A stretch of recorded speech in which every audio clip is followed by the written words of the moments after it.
Hi everyone, blessings.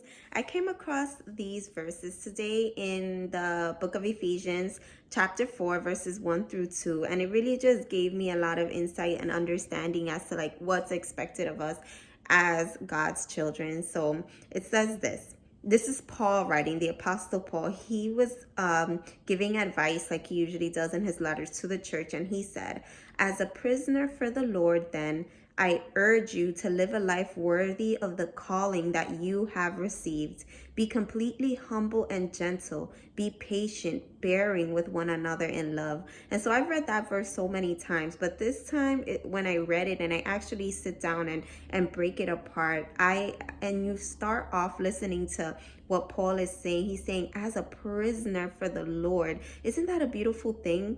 So many things that people can be prisoners of in this world: prisoners to drugs, prisoners to addictions and partying, but we are prisoners for the Lord. I'll be a prisoner for the Lord. I'll be his prisoner for anything. And he says, then I urge you, as a prisoner for the Lord, then I urge you to live a life worthy of the calling that you have received. And so he's not saying I encourage you, I think you should live it. He's like, I urge you to live a life worthy of the calling that you have received.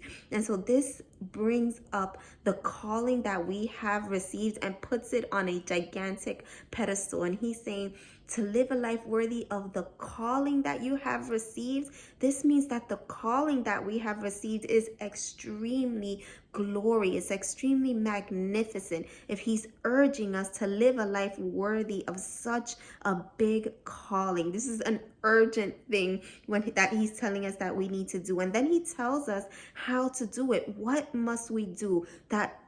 What must we urgently do to live a life that can be worthy of this gigantic, glorious, big calling that we have already received? It says, be completely humble and gentle. Be patient, bearing with one another in love. And so be completely.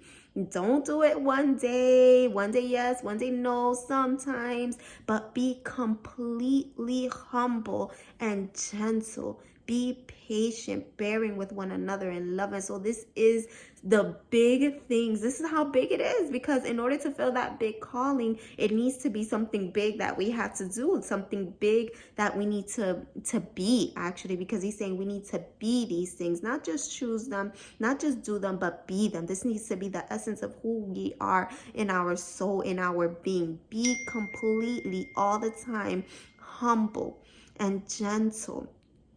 Be patient. This is very important. These are the big demands. This is how we live a life worthy of the calling that we have received. We have received such a big calling, and we have to be completely humble and gentle and patient.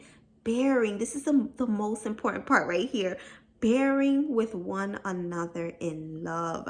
Bearing. So when you think about when you bear with something, like when someone says bear with me, or I'm bearing under such big burdens, is when you bear with something, you're kind of like tolerant to something that's very difficult, very hard, or just bad, you're just bearing with something. And it says bearing with one another.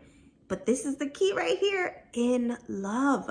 We're not just bearing with other people, just bearing with them, tolerating them with an attitude like, yeah, I'm just going to bear with them this day and that day, and I'm just going to have to bear with this. No, we're bearing with one another in love for the other person, because love is such a selfless thing that demands so much from us to give. And so he's saying, when you bear with one another in love, loving the other person. And so this is such a beautiful depiction from Paul as to who we are, what our calling entails, what we must do, how we must live. This is what you were called to do as a child of God. And so I just want to urge you, like Paul did, to let us live lives worthy of this gigantic, glorious, beautiful calling that we have received. Let us be, in our essence, completely humble, gentle, patient, bearing with one another in love. And this is something that we can do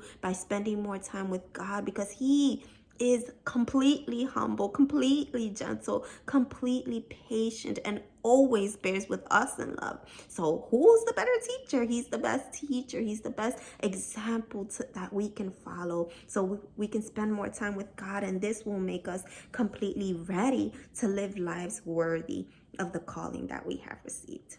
Blessed day. Bye.